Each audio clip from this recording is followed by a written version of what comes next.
Hola a todos, yo soy Juliana Arenales, Social Media Manager de Forbes Colombia y gracias por estar conectados en el foro de energía Forbes. Vamos a conversar ahora sobre la transformación del sector eléctrico con Alejandro Castañeda, presidente de ANDEC. Bienvenido, Alejandro. Hola Juliana, muchas gracias por la invitación, muy amables. Bien, Alejandro, en este momento es importante traer a colación que la matriz energética de Colombia se compone principalmente por la generación hidráulica, pero en coyunturas como la que estamos viviendo del fenómeno del niño, las térmicas cobran un papel clave. Teniendo en cuenta esto, ¿hacia qué dirección debería ir la transformación del sector eléctrico? Yo creo que uno no puede desconocer como los atributos de cada una de las tecnologías, más cuando hoy en día no existe, digamos, como una solución completa a la firmeza o a la necesidad de energía firme que tienen los sistemas eléctricos en el mundo. En ese orden de ideas, pues lo que Colombia tiene es hoy en día, como tú dices, una matriz que es 70% hidráulica, 30% térmica desde el punto de vista de capacidad. Eh, y que lo que le permitiría ese arranque, digamos, con esa matriz es poder adicionar energías renovables como para diversificar el portafolio y tener una tercera tecnología que sea solar o preferiblemente eólica, que tiene mucho más firmeza. En ese orden de ideas, pues decir uno que, por ejemplo, que ya no necesita más térmicas hoy es prácticamente imposible. Eh, y ahí, pues, como te decía, hay evidencias en otros sistemas que han tratado de hacer lo mismo y no les ha salido bien. No les ha salido bien, uno, porque los costos se incrementan, es decir, es mucho más costoso un sistema 100% renovable porque tienes que tener mucha mayor capacidad instalada para atender la misma energía. Entonces tendrías que tener, por ejemplo, si nuestro sistema tiene 20.000 megas, tendrías que tener 40.000 o 50.000 megas para poder atender la misma demanda de 12.000 que tenemos hoy en día. Entonces, pues eso no es eficiente y tienes que pagar mucho más, que ese es un poco lo que le está pasando a Alemania. Eh, Tiene unas tarifas que son casi 2 veces y media más costosas de las que tenemos nosotros en Colombia.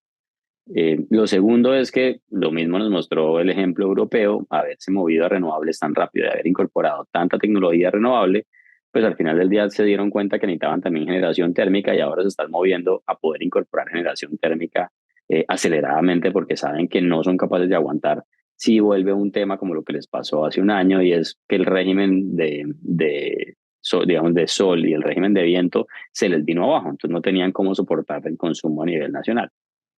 Entonces yo creo que, como te digo, yo creo que la térmica está para permitir una transición ordenada, para permitir que las plantas renovables puedan entrar al país, porque sigues teniendo ese soporte allí, pero desconocer su relevancia creo que no es el camino.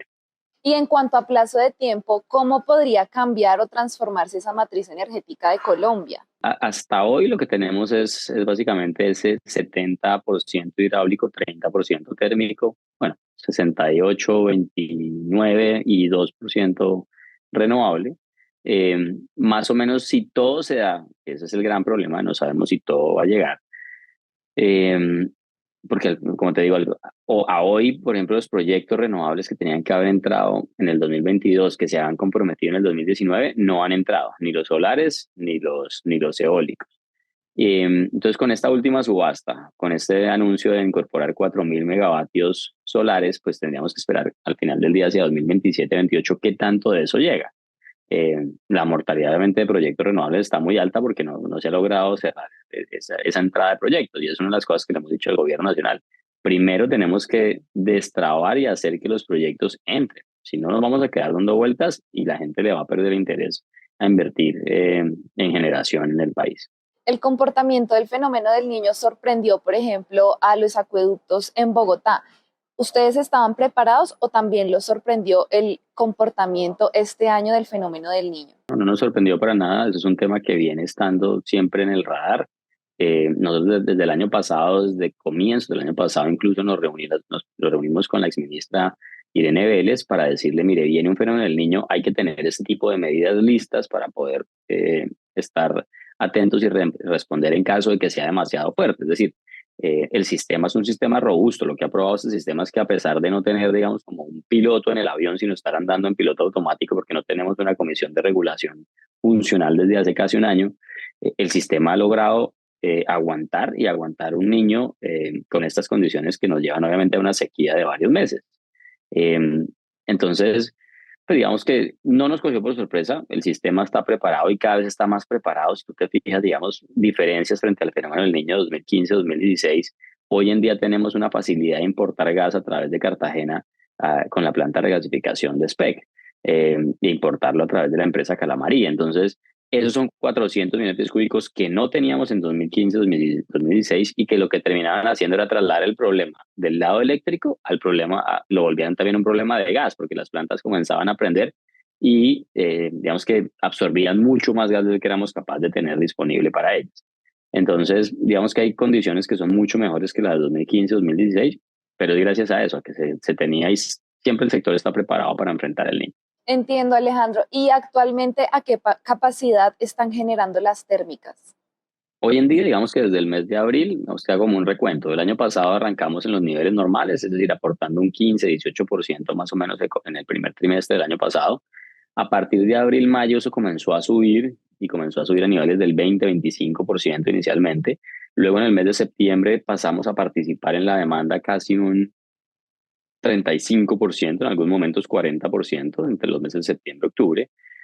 Y con eso llenamos el embalse. Por eso la térmica comenzó a subir, para poder llenar aceleradamente el embalse y arrancar desde ese nivel de casi el 80% en el mes de diciembre. Cuando ya arranca el verano y se junta con el niño, ahí la participación de la térmica subió casi a niveles del 35-40% en el primer trimestre de este año. Eh, y a partir de abril, ahí es donde la térmica ha entregado mucho más y estamos entregando casi el 50, en algunos días el 53% del total de lo que consumimos, es decir, casi mitad y mitad térmica y hidráulica, o más o menos de ese orden. Es decir, lo que te digo, ahí la relevancia es esa. La relevancia hoy es que nosotros lo que estamos haciendo es permitir que no se desembalse tan rápido y que cuando llueve logremos subir el embalse de a poquitos. Vimos que los niveles de los embalses estuvieron entre 29 y 30%. ¿Eso también sucedió en el fenómeno del niño de 2015 y de 2016? No, no alcanzamos a llegar a esos niveles. Estos fueron niveles históricos, es decir, haber llegado al 28.6% es lo más bajo que hemos tenido en el país, digamos, en la historia de los últimos 30 años, desde el fenómeno del niño y el apagón del 91-92, no habíamos visto esos niveles. Y la preocupación era llegar al nivel crítico del 27%, que ese es como el nivel en el cual nadie quiere operar el sistema. Perdón, el operador del sistema no quiere operarlo por debajo de ese 27% porque ya se mete en un terreno desconocido totalmente. Entonces, eh, entonces ese es el tema. Aquí digamos que el embalse se usó muy rápido. No se tomaron, digamos, como medidas adicionales tratando de que la demanda disminuyera, porque lo que nos tiene presionados en este momento es que la demanda está creciendo muy rápido. Estamos creciendo a niveles del 8% a nivel nacional, incluso en regiones cercano al 12%, como en la región Caribe, lo cual es muy alto. Y eso genera obviamente más presión de capacidad de generación. Hace un momento mencionaste a la CREC y es que esta entidad tiene un papel crucial en el sector. ¿Cuáles son los pendientes que tiene la entidad y que debería resolver pronto? Pendientes hay muchas cosas, es decir, no sé por dónde arrancarte la lista, pero son demasiadas cosas en los diferentes eslabones de la cadena. Es decir, cuando tú dejas de tener una CREC, te voy a poner un ejemplo nada más. La Comisión de Regulación tomaba o sacaba resoluciones en un año cercana casi a las 300 resoluciones. El año pasado solamente sacó alrededor de 35 resoluciones, es decir, un 10% de su capacidad de producir regulación y de consultar temas con el sector. Entonces, pues, si te diría de la agenda que se tenía planeada para el año pasado, yo creo que no se cumplió menos del 10% en las temáticas. Entonces, digamos que estamos retrasados en muchos temas. En generación, nomás hay unos 4 o 5 temas que son fundamentales. Digamos que en los segmentos regulados hay que tomar también decisiones sobre metodologías que ya se vencieron y hay que tomar decisiones sobre ellas. En gas exactamente lo mismo.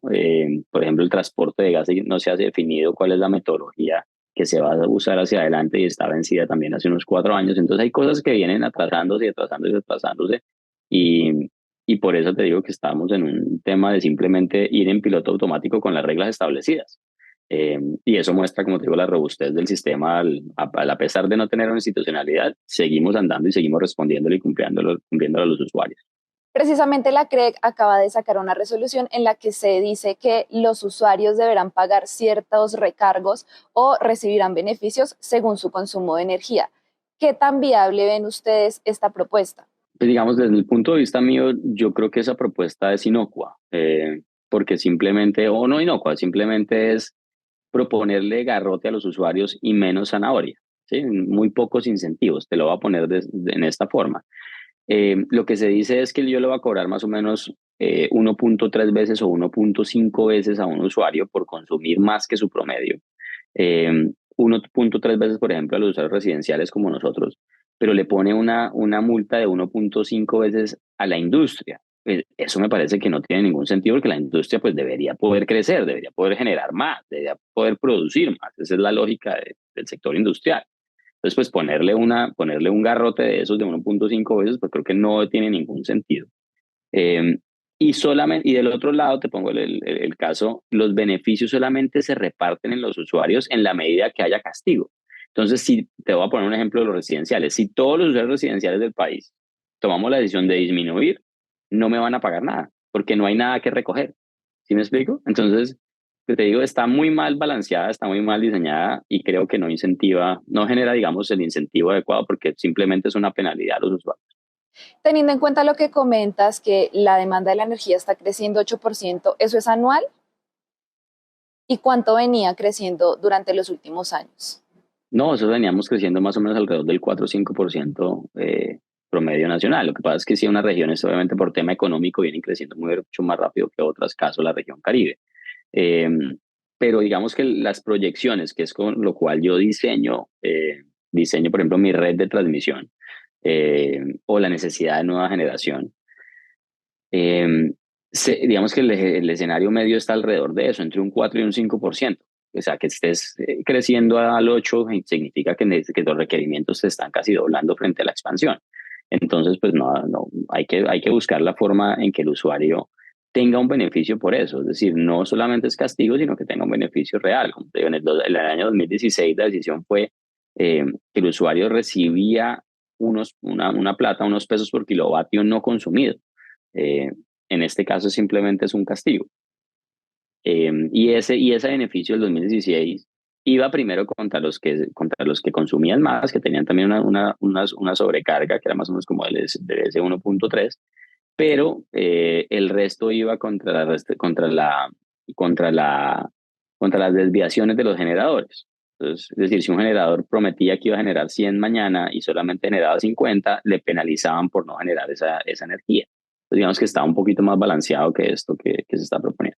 Alejandro, también queremos conversar sobre la energía en bolsa y su precio, teniendo en cuenta que la energía térmica es más costosa. ¿Hasta cuándo se podrían ver reflejados estos incrementos en las facturas y pues en el sector como tal, en cada una de los actores de la cadena? Pues mira, lo que nosotros hemos dicho es que no vemos que genere un efecto la bolsa importante dentro de lo que pagan los usuarios en su factura. Por una razón, y te la voy a explicar así. La generación pesa únicamente o pesa el 40% dentro de la factura del usuario final, el componente de generación. Dentro de ese 40%, 80-83% está en contratos de largo plazo, en contratos que tienen precios fijos. Entonces no cambian los precios en ese 83%, solamente el 17% es el que cambia por los cambios en la bolsa y pesa el 5%. Eso es lo que pesa al final del día, ese 17 por el 40, un 5% más o menos.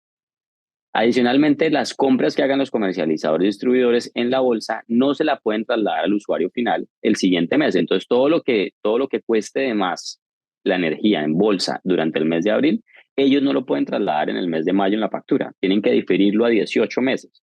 Entonces, el usuario simplemente percibe un 18avo de lo que suba la bolsa, lo cual es muy, muy bajo.